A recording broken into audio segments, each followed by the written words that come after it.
सबका आपका धन्यवाद कि पहला दान जो गो एम्बुलेंस के लिए आया था वो गुरुजी के द्वारा उस कथा में आया था। विशाल जी का हमको फोन आया था कि दादी जी मेरे जो है कुछ दान देना चाहते हैं, तो हम इस लक्ष्य से नहीं आए थे, लेकिन विशाल जी ने बोला कि दादी जी कथा में तो थोड़ी देर रुको आप। तो वहां आपने चर्चा रखी और 38,000 रुपए आपके यहाँ से इकट्ठे हुए थे।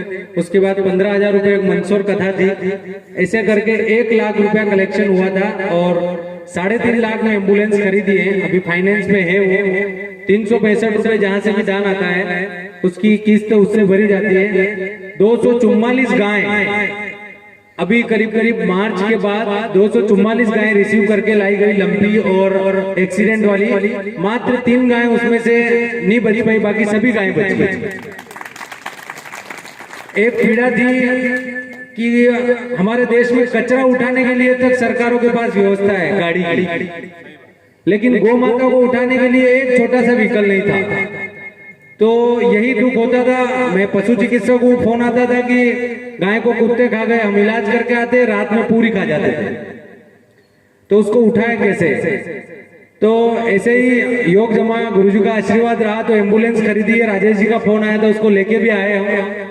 आपके द्वारा दिया गया 1-1 रुपया सही जगह लगा है। गुरुजी ने भी गौशाला में भी आए थे, गुरुजी लंपी के समय जो भी सेवा चल रही थी आपने भी देखा है। गाय का महत्व हमारे जीवन में एक 5 मिनट का गोबर और गौमूत्र का महत्व बताता हूं आपको। जब हमारे घर में गाय थी तब हम 100 साल जीते थे, लेकिन जैसे ही भैंस और जर्सी गाय तो हम कितने साल पे आ गए? 50 साल पे। जब हमारे पास बिजली, सड़क, lux, Liril, Rexona, Lifebuoy, Pepsodent कुछ भी नहीं था, तब 100 साल जीते थे। आज सब कुछ होने के बाद भी हम 35 साल से गोलियों के जाल में फंस जाते हैं। अब जो है हमें गोलियां मार के लूटा जाएगा, गोली खिलाकर लूटा जाएगा, गोली मार के नहीं। एक घर में यदि 5 लोगों के शुगर है तो 5 गोली रोज बिकेगी। थायराइड की 5 रोज बिकेगी, तो 10 रुपए रोज हमको गोली खिलाकर लूटा जा रहा है। और उसका एक ही कारण है कि हमारे घर से गौ माताएं दूर हो गई है, क्योंकि हम 8 फेट 10 फेट का दूध पी रहे हैं, जबकि हमारे लिए दूध होता है गौ माता का। हमारी माँ का जन्म, हमारा जन्म होता है वो 9 महीने में होता है, लेकिन भैंस का बच्चा 10 महीने में होता है। एक छोटा सा उदाहरण देता हूं। पिताजी 5 बजे उठते हैं इसलिए कि उन्होंने गाय का दूध पिया है, तो वो केड़े हैं। और बेटे कितनी बजे उठते हैं? क्योंकि वो पाड़े हो गए। क्यों हो गए? क्योंकि हमने उनको भैंस का दूध पिलाया है।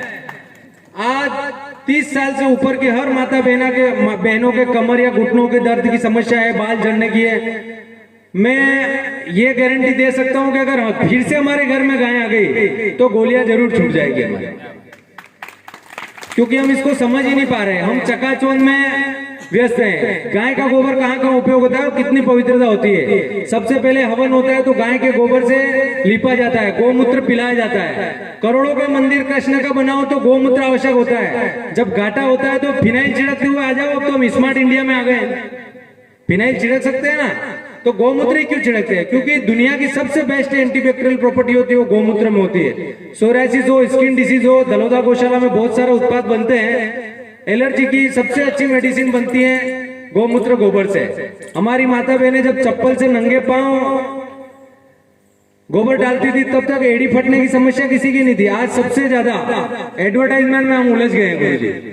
पहले बच्चों के लिए काजल दीपक जलाकर बनाई जाती थी, आज रेडीमेड काजल आती है।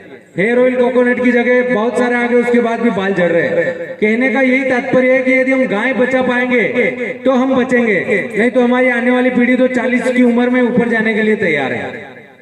क्योंकि मेन जो है वो दूध है। कैल्शियम की सबसे अच्छी पूर्ति होती है दूध की। हम फूल जैसे बच्चों को जर्सी जैसे जानवर का दूध पिला देते हैं, और हर तीसरे दिन डॉक्टर के वहां खांसी हो गई, सर्दी हो गई, जुकाम।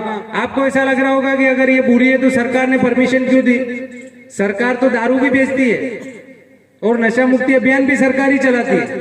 तो सरकारों को हमारे स्वास्थ्य से कोई चिंता नहीं है, सिर्फ टैक्स कलेक्शन उनको चाहिए होता है।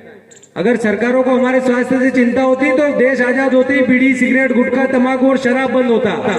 यदि हमारे परिवार को हमें बचाना है तो घर में फिर से गाय को स्थापित करना पड़ेगा।